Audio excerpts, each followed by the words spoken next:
Hi friends, welcome to my channel. இந்த வீடியோவில் எங்களுக்கு சண்டே எப்படி போச்சு, நேற்று நாங்கள் எப்படிலாம் ஸ்பெண்ட் பண்ணோங்கிறது தான் இந்த வீடியோவில் உங்களுக்கு நான் ஷேர் பண்ண போகிறேன். நேற்று சண்டே எந்திரிக்கவே லேட் ஆகிடுச்சு. மூவிலாம் பார்த்துட்டு அப்படி இப்படி ஆஃப் டே ஓட்டியாச்சு. மீதி இருந்த ஆஃப் டேயில் உருப்படியாக ஃப்ரிட்ஜாவது க்ளீன் பண்ணலாமேன்னு சொல்லி க்ளீன் பண்ணியிருந்தேன். நான் இப்போல்லாம் ஃப்ரிட்ஜில் அதிகமாக எதுவும் ஸ்டோர் பண்ணுறதில்ல. மழை நிறைய வர்றதுனால எதுவுமே ஸ்டோர் பண்ணுறதில்ல. தேவையானதை அன்றைக்கே வாங்கி அன்றைக்கே யூஸ் பண்ணி முடிச்சிருது. முதல்லலாம் நிறையவே ஸ்டோர் பண்ணியிருந்தேன்.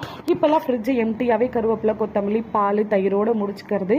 என்னோட ஹஸ்பண்ட் இருந்து ரொம்ப போர் அடிக்குது, ஏதாவது ஸ்நாக்ஸ் செஞ்சு கொடுன்னு கேட்டார். சரி, வீட்டில் ராகி மாவு இருந்துச்சு, இதை வச்சு ஈஸியாக டக்குன்னு புட்டு செஞ்சிடலாமேன்னு சொல்லிட்டு ராகி மாவில் கொஞ்சமாக உப்பு போட்டு தண்ணி தெளித்து உதிரி உதிரியாக பசந்து எடுத்துக்கிட்டா ஒரு கடாயில் எண்ணெய், கடுகு, ஒரு காய்ச்சி மிளகாய் மட்டும் கிள்ளி போட்டு இந்த மாவு எடுத்து கொட்டி ஒரு 10 மினிட்ஸ்க்கு ஃப்ரை பண்ணி எடுத்து சக்கரை போட்டு சாப்பிட வேண்டியது தான். இதை எடுத்து நசுக்கி பார்த்தாவே மாவு தெரியும் வெந்துட்டு இருக்கா இல்லையா. நல்லா குக் ஆகணும், இல்லைனா கண்டிப்பாக லூஸ் மோஷன் ஆகும், டைஜஷன் ஆகாது.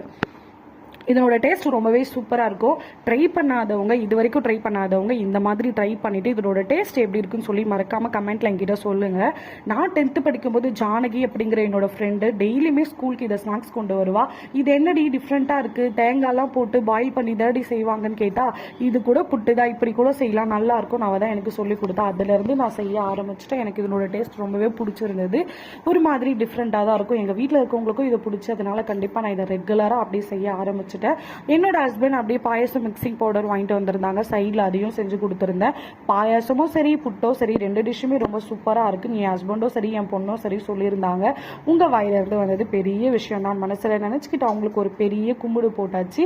என் ஹஸ்பண்ட் இருந்துட்டு சரி வாங்க எங்கேயாவது வெளியில் சும்மா சுற்றி பார்த்துட்டு வரலான்னு கூப்பிட்டாரு. அப்படியே ஃப்ரெஷ்ஷப் ஆகிட்டு நானும் போயிட்டேன். போகிற வழியில் பார்த்தீங்கன்னா நிறைய வாத்துக்கூட்டம் இருந்துச்சு.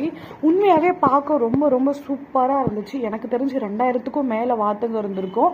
அழகாக இருந்துச்சு. எப்படி தான் இவ்வளோ வாத்து வளர்க்குறாங்கன்னே தெரியல. அதை எப்படி மேய்ச்சிட்டு போகிறாங்கன்னு தெரியல. ஸ்ட்ரீட்டே பிளாக் பண்ணிட்டாங்க. போகிற வர வண்டிக்கு வழியே விடலை.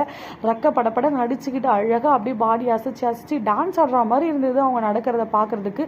எனக்கு தூக்கணும்னு ஆசையாக இருந்துச்சு. ஆனால் அது தூக்கும்போது ரெக்கையை படப்பட நடிச்சுக்கும். அந்த பயத்துலேயே நான் கீழே விட்டுடுவேன்னு சொல்லி தூக்கவே இல்லை. சரி, தூரமாக இருந்து பார்த்து ரசிச்சுட்டே இருங்க. எவ்வளோ அழகாக போகுது பாருங்கள். ரொம்ப நிறைய வாத்து இருந்துச்சு. வாத்து மேய்க்கிறவங்களே பின்னாடி தான் வராங்க. ஆனால் இந்த வாத்து கூட்டத்துக்கு வீட்டுக்கு எப்படி போகணுங்கிறதெல்லாம் வழி கரெக்டாக தெரியுது. கரெக்டாக அவங்க வீட்டுக்கு போகிறாங்க. எனக்கு ரொம்ப அதிசயமாயிடுச்சு. இங்கே பாருங்கள் இப்போ எப்படி வளைஞ்சு போகிறாங்கன்னு சொல்லிட்டு. உண்மையாகவே மனுஷங்களுக்கு இல்லாத நாலேஜ் கூட இவங்களுக்கு இருக்கே அப்படின்னு சொல்லி உண்மையாகவே ரொம்ப அதிசயப்பட்டேன். அவங்க இருக்கிற பண்ணைக்கு போகணுன்னு ரொம்ப ஆசைப்பட்டேன். வாத்து மேய்க்கிறவங்களும் பெர்மிஷன் கொடுத்தாங்க. ஆனால் என்னோட பேட் லக்கு மழை நிறைய வந்துருச்சு. ஏற்கனவே பாப்பாவுக்கு லாஸ்ட் வீக் தான் ஹாஸ்பிட்டல் கூட்டிகிட்டு வந்தோம். திரும்பவும் மழையில் நினைச்சு ஏதாவது ஒன்று ஆகிட போது, தேவையில்லாத வம்பு எதுக்கு, இன்னொரு நாள் பார்த்துக்கலாம்ப்பா அப்படின்னு சொல்லி விட்டுட்டேன். சரி, என் ஹஸ்பண்டும் இன்னொரு நாள் கூட்டிகிட்டு போகிறேன்னு விட்டுட்டாரு. நேற்று எங்களுக்கு சண்டே இப்படி தான் போச்சு. ஏதாவது பெரிய பெரிய ஊருக்கு ஒரு லாங் ட்ரிப்பாக தான் போகணும் அப்படின்னு கிடையாது. நம்ம இருக்கிற ஊர்லேயே நம்மளை சுற்றி பார்க்க வேண்டிய இடங்கள் நிறைய இருக்குது. இந்த மாதிரி வாத்து பண்ணை, கோழி பண்ணை, ஆறு, ஏரி, குளம், நீச்சல், மாந்தோப்பு, தென்னந்தோப்பு, இந்த மாதிரி நிறைய இடம் இருக்குது. நம்ம இப்படி கூட குழந்தைங்களை கூட்டிகிட்டு போகலாம். இதனால் நமக்குமே ஒரு பீஸ்ஃபுல் கிடைக்கும். குழந்தைங்க நிறைய விஷயம் தெரிஞ்சுக்குவாங்க. அதுவும் இல்லாமல் நேச்சரை ரசித்து ஒரு ஹாப்பினஸும் கிடைக்கும். கண்டிப்பாக நீங்களும் இந்த மாதிரி ட்ரை பண்ணி பாருங்கள். பாப்பா நல்லா மழையில் நனைஞ்சிட்டா. அவளுக்கு மழையில் நனையிறதுனா ரொம்பவே பிடிக்கும். நாங்களும் மழையில் நனைஞ்சிட்டோம். சூடாக ஒரு சாண்ட்விச் மழைக்கு சாப்பிட்லாமே அப்படின்னு சொல்லி ஆர்டர் போட்டிருந்தோம். நல்லா மழைக்கு இதமாக சூப்பராக சூடாக இருந்துச்சு. பாப்பா இருந்துட்டு எனக்கு ஃப்ரெஞ்ச் ஃப்ரைஸ் வேணும்னு கேட்டால், சரி அவளுக்காக வாங்கி கொடுத்தா. அவள் சாப்பிட கேட்கல. அதில் கொடுக்குற மைனஸ் மட்டும் தொட்டு நக்குவா. அவளுக்கு அது ரொம்ப பிடிக்கும். அதுக்காக தான் அவள் கேட்டால்.